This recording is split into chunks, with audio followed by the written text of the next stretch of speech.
দাদা মাঠে কি করছেন? ধান কাটছে ভাই। ধান কার দাদা? ধান আমাদেরই। আপনার ধান? আমাদের আমাদের বলতে ছেলি ফিলির আমাদের তোমাদের ও, আচ্ছা সবাই। আচ্ছা, কথা ঠিক আছে। তো চাচার এই দাদার এই জমি কতটুকু দাদা? 25 কাঠার মতো। 25 কাঠা। তো কখন এসেছেন আপনি? সকালে। সকালে।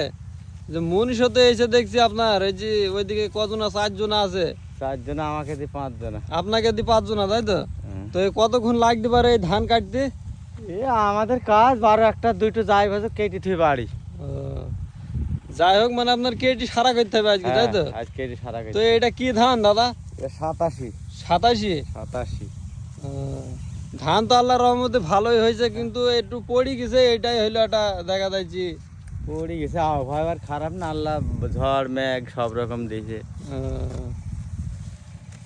তো এই ধানের পেছনে আপনার এই 25 কাঠা ধানে মানে আপনার খরচ কত টাকা হয়েছে যাবত? খরচ আমাদের হিসাব নেই, লেখাজোখা নেই, লাগে দিই ধানে যা বলে তাই শুনি আমরা। মানে যখন যা লাগে দিয়ে হ্যাঁ। দেন, তাছাড়া যে ক টাকা কি খরচ হলো সারে পানিতে এসব কোনো হিসাব করেন না, তাই খাতা তো? কলম নেই।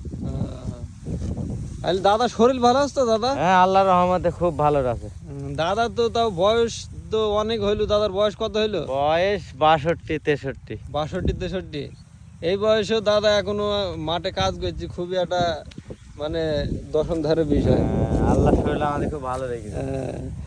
আসলে যারা আপনার দাদা এই মাঠে মুনিশ খাটে, হ্যাঁ, এদের কেন তো শরীর আপনার বড় লোক ছাড়াও ভালো থাকে। এটা আল্লাহ মেনে নিতে হবে। আল্লাহ আমাদের শরীরের উপরে অন্য টেম্পারেচার তৈরি করা আজকে। তাহলে দাদা ভালো থাকেন, হবে? হ্যাঁ। গেলাম।